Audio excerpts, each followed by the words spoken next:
Halika tayo ay tumagay, kalimutan mga bagay at samahan kang nakatingin sa makinang buto na tala o sa ambang maiwaga, ako po pwede na humiling.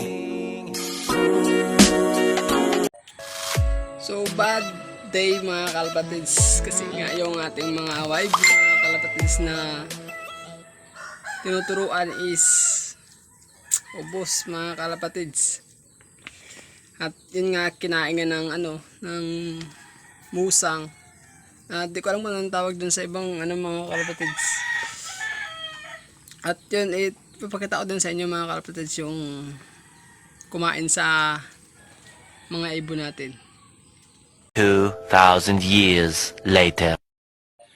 So ito na nga mga kalapatids yung kumain sa mga ibon natin mga kalapatids na pangsabak natin sana ng Iloilo at Mindoro race.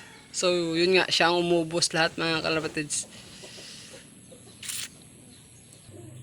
Musang tawag dito sa amin mga kalapatids. At di ko alam kung anong gagawin dito mga kalapatids.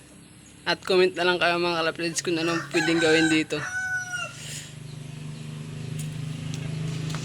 Grabe, sobrang dami ng mga ibon ko ang kinain ito mga kalapatids. Pati yung mga manok dito na pansabong. So yun, siya din ngayon dumali mga kalapatids. So comment na lang kayo mga kalapatids kung anong pwedeng gawin dito. So update na lang tayo sa mga ibon natin mga kalapatids. At wala lang tayong magagawa. Kasi nga, wala. Inubos yun na lahat mga kalapatids. So update na lang tayo ito mga kalapatids sa mga flyers natin. So ito na lang mga kalapatids yung natira sa flyers natin. So yan na lang. Yan na lang mga kalapatids at nililima na lang yan sila mga kalapatids. Pati yung breeder natin mga kalapatids is ubos. So yun nga. At meron tayong isang ibon mga kalapatids na nakaligtas mga kalapatids sa atake ng musang yun mga kalapatids. At ito nga ipapakita ko sa inyo. So yan nga. Tapos yung butsi niya mga kalapatids, yung pang natin, pang Iloilo race natin. Yung mga kalapatids. Masakyan mga kalapatids. At naka-recover na rin siya mga kalapatids. Ito nga mga kalapatids yung winasak niya mga kalapatids. Yan na lang mga kalapatids yung natira sa ating ibon. So update ko na rin kayo mga kalapatids sa tatlong pares ko na doon na natira sa ko, sa breeder ko mga kalapatids. So tara. Moments later.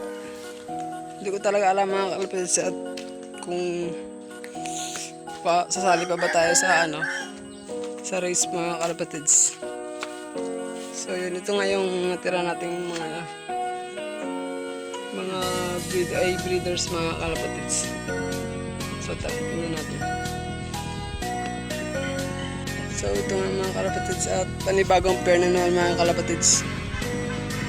So yung kapares pala ng Edwin Muli natin mga kalapatids is kinain din ng musang mga kalapatids yung ating BGQ cross sa Reso. So yun, dinali din yun ng musang. At ito naman mga kalapatids is yung Taiwan Jansi natin mga kalapatids. Taiwan Jansi natin na mga kalapatids na natin sila ngayon pinagbangga ko mga kalapatids.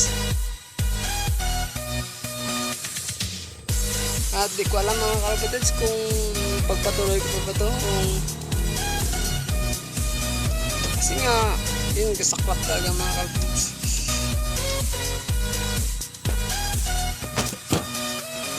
Ito na mga kalapatids yung ring mga kalapatids.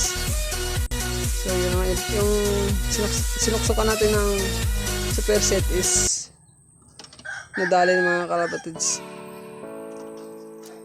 Super set na nakakombine sa Iloilo at Mindoro mga kalapatids. So yun.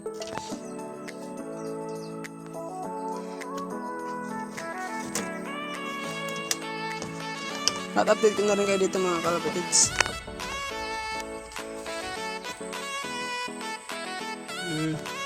Ito mga kalapatids is nismate niya ito nung kinain ng musang mga kalapatids. At ito na rin yung mga kalapatids yung inatake ng bayawak na laylay ang pakpak. So yun is mabuti-buti na rin mga kalapatids. At yan nga, sila ulit yung pinagbangga ko mga kalapatids.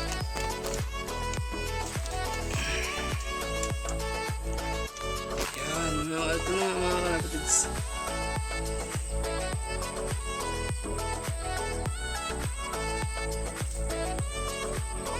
Tatlo na lang mga kalapatids yung ating breeder. So yun nga is madami nga tayong nalagas na breeder mga kalapatids. Halos kalahati mga kalapatids na breeder. Kahit yung bagong acquire natin mga kalapatids, dinali din mga kalapatids.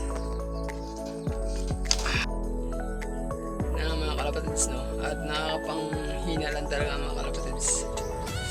At mag-breed tayo ulit mga kalapatids. Huwag na tayong mawala ng pag-asa mga kalapatids. Breed tayo ulit mga kalapatids. No. So yun. Comment na lang kayo mga kalapatids kung ano pwedeng gawin sa musang ngayon mga kalapatids. Kalapatids at keep safe mga kalapatids. At kung bago ka lang sa aking YouTube channel, please like and share and click mo na rin yung notification bell and para palagi kang updated sa ating nilalabas ng mga video mga kalapatids. See you. Keep safe everyone.